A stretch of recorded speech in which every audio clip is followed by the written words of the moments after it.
ধনী হতে আল্লাহ পাক নিষেধ করেন নাই, ধনী হতে আল্লাহ নিষেধ করেন নাই, ব্যবসা করতে নিষেধ করেন নাই, ধন সম্পদ আল্লাহ পাক অর্জন করতেও নিষেধ করেন নাই, কিন্তু দুনিয়ার পূজা করতে আল্লাহ নিষেধ করেছে, দুনিয়ার মোহে ডুবে যেতে আল্লাহ নিষেধ করেছে। সম্পদ ওসমান রাদিয়াল্লাহু আনহুরও ছিল, কিন্তু সেই সম্পদ তিনি তার প্রয়োজনে যতটুকু লাগতো এতটুকু ব্যয় করতেন, বাকিটা আল্লাহর রাস্তায় ব্যয় করতেন। ওসমান রাদিয়াল্লাহু আনহুর মতো ধনী হতে কোনো সমস্যা আছে? আপত্তি আছে? একটা আমল তার জীবনী থেকে পাওয়া যায়, এটা পড়ে আমার কাছে এত নিজেকে এত ছোট মনে হচ্ছে, কাশ যদি এই আমলটা আমি করতে পারতাম। বলে দেব, চেষ্টা করছি যে করার, আপনারাও করার চেষ্টা করেন।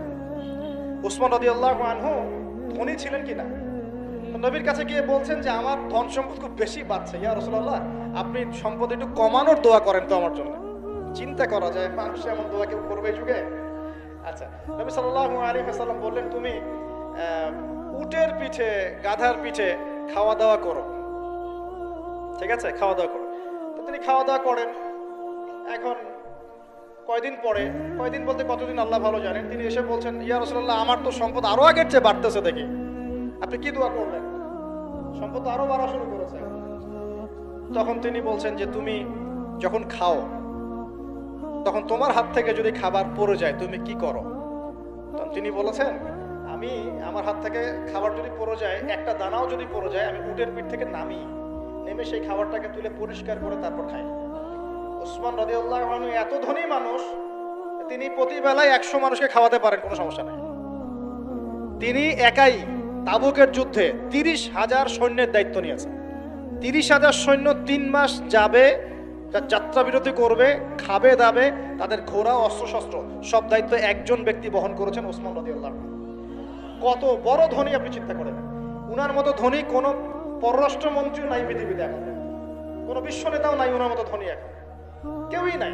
আর উনি কিন্তু তার এই ধন সম্পদ সুদের মধ্য দিয়ে অর্জন করেন নাই, তার ধন সম্পদ দুর্নীতির মধ্য দিয়ে অর্জন করেন নাই। তার ধন সম্পদ তিনি কিন্তু এই যে অন্যের সম্পদ অন্যায়ভাবে দখল করে অর্জন করেন, তিনি সম্পদ অর্জন করেছেন বৈধ পন্থায়, হালাল ব্যবসা করেছেন নাকি না?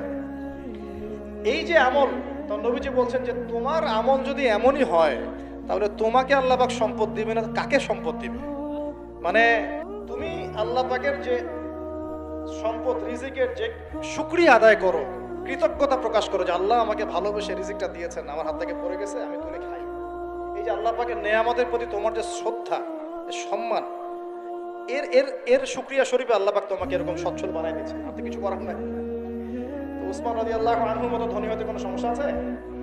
তিনি কৃপণ ছিলেন না, তিনি আল্লাহ পাকের নেয়ামতের শুকরগুজার ছিলেন। ভুল ব্যাখ্যা নিবেন না, তিনি আল্লাহ পাকের নেয়ামতের শুকরগুজার ছিলেন। আমরা আল্লাহ পাকের নেয়ামতের শুকরিয়া আদায় করবো ইনশাআল্লাহ, এবং যে রিজিক আল্লাহ আমাদেরকে দিয়েছেন এতে সন্তুষ্ট থাকবো ইনশাআল্লাহ, এবং হালাল ভাবে চলার চেষ্টা করব। আল্লাহ পাক আমাদেরকে ধন দিলে সেই ধন সম্পদ যতটুকু আমার পরিবারের জন্য প্রয়োজন, বাড়তিগুলো আমরা আল্লাহর পথে দান সাদাকা করবো ইনশাআল্লাহ। আল্লাহ পাক আমাদের সবাইকে আল্লাহর রাস্তায় দান করার তৌফিক এনায়েত করুন, আমিন।